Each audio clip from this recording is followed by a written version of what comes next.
resign with immediate effect. Patna में बैठे लालू प्रसाद यादव ने रेल मंत्री पर निशाना साधा। रेलवे का एक गलती है, रेलवे के मैनेजमेंट से लापरवाही की वजह से इतने लोगों की मौत हुई है। सर, जिम्मेवारी रेल मंत्री को लेनी चाहिए, लेना ही चाहिए ना रेल मंत्री को। हादसे को लेकर आम आदमी पार्टी ने केंद्र सरकार पर जोरदार हमला किया। सबसे ज्यादा अफसोस की बात यह है कि पूरे देश में जब भी ऐसी घटनाएं घटित होती हैं, हमारी पूरी सरकार उसकी लीपापोती में लग जाती है। इस पूरे मामले में आप देखिए, रेल मंत्री जी घटना के बाद भी कुछ मानने के लिए तैयार नहीं थे। वो बराबर सफाई दे रहे थे, ऐसे जैसे कुछ हुआ नहीं। उधर इन हमलों के बीच बीजेपी का कहना है कि इनकी पूरी जांच की जाएगी कि आखिर कैसे यह हादसा हुआ। जो हुआ है वहां के लिए क्या व्यवस्था में सुधार हो सकता है, किन कारणों से हुआ, उसमें तो सरकार जो है संज्ञान ले ही रही है। लेकिन इसका राजनीतिकरण जिस प्रकार से लगातार पहले दिन से हो रहा है, उसकी निंदा हम करते हैं।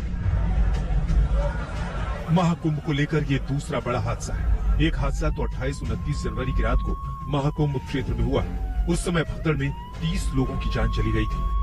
दूसरा हादसा बीती रात हुआ जब नई दिल्ली से लोग प्रयागराज के लिए जा रहे थे, जहां भगदड़ से 18 लोगों की जान चली गई। ऐसे में सवाल उठना लाजमी है, और सवाल ये भी कि आखिर ऐसी जानलेवा लापरवाही बरतने वालों पर गाज कब गिरेगी।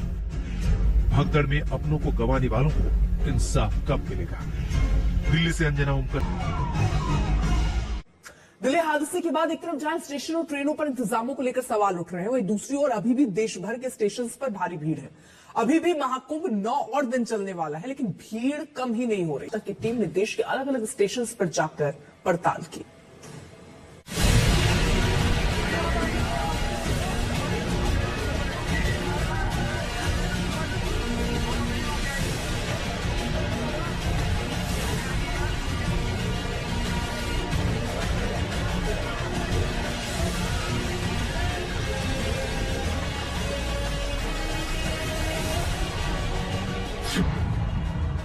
दिल्ली में हादसा, क्या है बाकी स्टेशनों का हाल।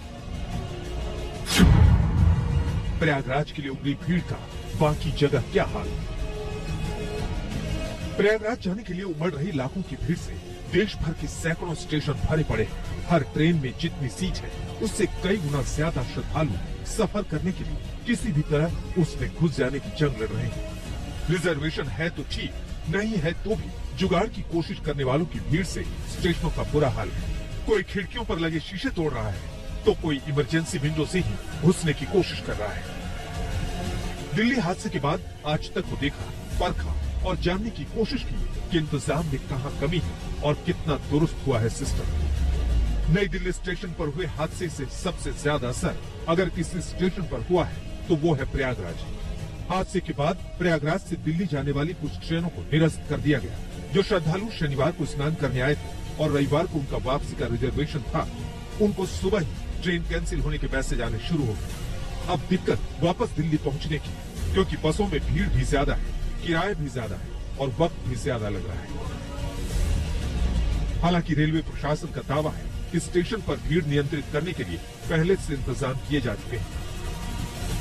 प्रयागराज में और प्रयागराज के आसपास के जो 8 स्टेशन हैं मुख्य, जिनसे कि हम पूरे इस महाकुंभ के पर्व के दौरान लोगों को, श्रद्धालुओं को उनके गंतव्य की ओर भेज रहे हैं, वहां पे हमने इन सभी स्टेशनों पे अपना एक सेट प्रोटोकॉल बनाया हुआ है। किस तरह से लोगों को एंट्री कराई जाएगी स्टेशन में, कैसे एग्जिट होगी। ज्यादातर स्टेशनों पे हमने जैसे सिंगल साइड से एंट्री और दूसरी साइड से एग्जिट किया हुआ है। जिन लोगों को सीधे प्रयागराज तक ट्रेन में सीट नहीं मिल रही, वो प्रयागराज के आसपास 3 और बड़े शहरों तक पहुंच रहे हैं। जाहिर है इन स्टेशनों पर भी भारी भीड़ बढ़ रही है। आज तक ने यूपी की राजधानी लखनऊ स्टेशन पर भीड़ और इंतजामों का जायजा भी लिया।